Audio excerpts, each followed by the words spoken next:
Good morning all of you.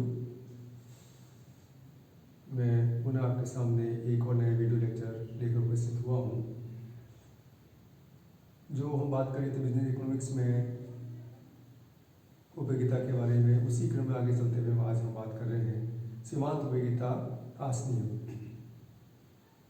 सीमांत उपयोगिता हास नियम बहुत इंपॉर्टेंट नियम है और इसमें काफ़ी सारी चीज़ें हैं जो आपको देखनी है, समझनी है, डायग्राम्स हैं। तो सीमांत उपयोगिता हास नियम क्या है, हमने पूर्व में बात की थी।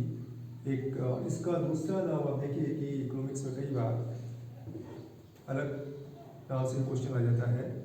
तो आपको किसी भी नियम के जितने भी नाम हैं वो बड़े ध्यान से आपको देखने हैं। इसका एक पॉपुलर नियम है गॉसियन का प्रथम नियम, क्योंकि गॉसियन जो अर्थशास्त्री थे सर्वप्रथम उन्होंने इसको प्रतिपादित किया था और मार्शल ने फिर इसको आगे डेवलप किया। तो इसको गॉसियन के फर्स्ट लॉ गॉसियन कहा जाता है, इसको ध्यान रखिए। तो सीमांत उपयोगिता हास नियम क्या है, हमने पूर्व में बात की थी। इसकी परिभाषा को हम देखें।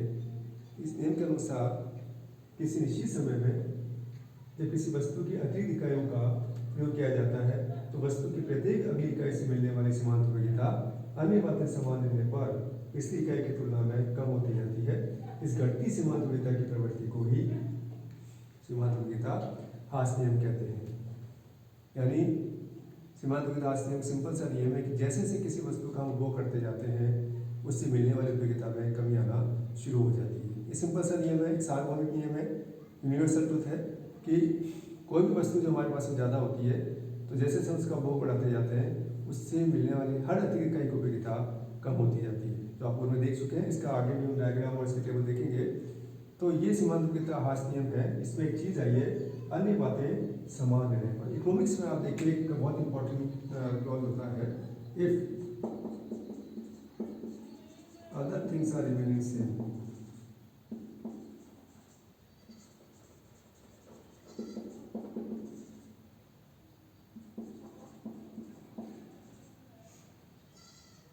अन्य बातें समान रहने पर देखिए जितने भी नियम अर्थशास्त्र के वो तभी लागू होंगे जबकि अन्य बातें समान रहें।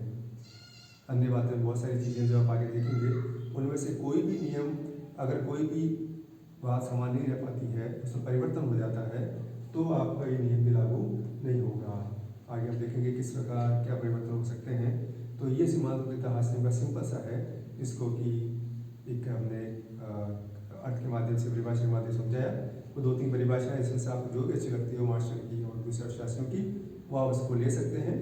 तो ये तो था सीमांत उपयोगिता हास नियम किसे कहते हैं। अब इसी के साथ में एक और चीज़ आती है, मान्यता, एजम्पशंस।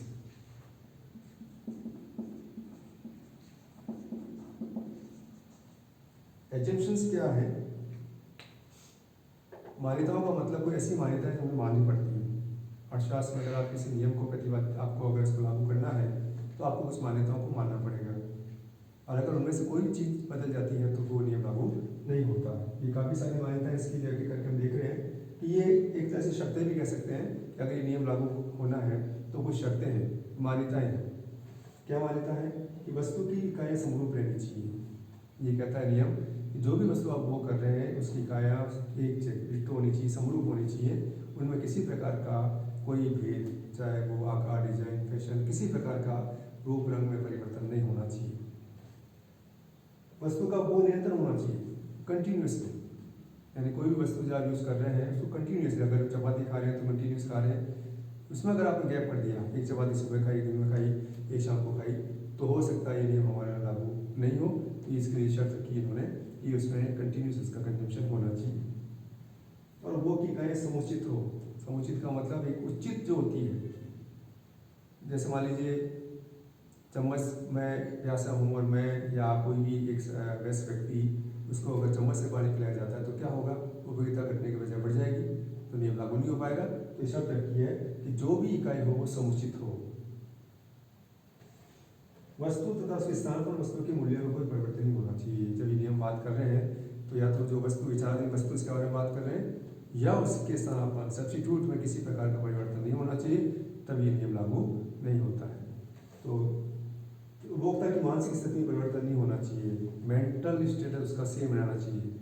उपभोग के दौरान अगर उसकी मानसिक स्थिति में परिवर्तन आ गया तो ये नियम लागू नहीं होता है। आगे हम देखेंगे इसके अफादों में कि किस प्रकार ये नियम लागू नहीं हो पाता है। तो उपभोक्ता की मानसिक स्थिति सेम रहनी चाहिए, उसमें किसी प्रकार का परिवर्तन नहीं होना चाहिए।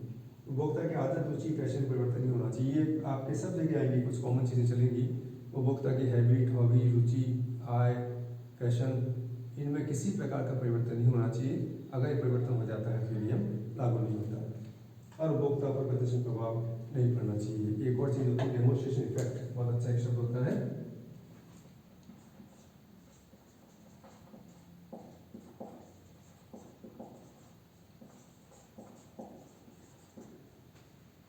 डेमोन्स्ट्रेशन इफेक्ट का मतलब उपभोक्ता पर किसी और की देखा देखी या किसी इस पर कोई प्रभाव नहीं पड़ना चाहिए, अन्यथा ये नियम लागू नहीं हो पाता है। प्रतिशत प्रभाव हम आगे भी देखेंगे किस प्रकार एक देखा देखी की जब भावना आ जाती है तो कई बार हमारे जो जो हम वस्तु उपभोग कर रहे हैं उससे मिलने वाली उपयोगिता में कमी आने की बजाय वो बढ़ना शुरू हो जाती है। तो उपभोक्ता के पर प्रतिशत प्रभाव नहीं पड़ना चाहिए, उस पर किसी प्रकार का डेमोन्स्ट्रेशन इफेक्ट नहीं होना चाहिए। तो कुल मिलाकर ये बात की आज हमने समान दुविधा किसे कहते हैं, इसकी क्या मान्यता है, और आगे के वीडियो जो हम देखेंगे ये नियम किस प्रकार ये लागू होता है, नियम लागू होने के क्या कारण है। Thank you very much.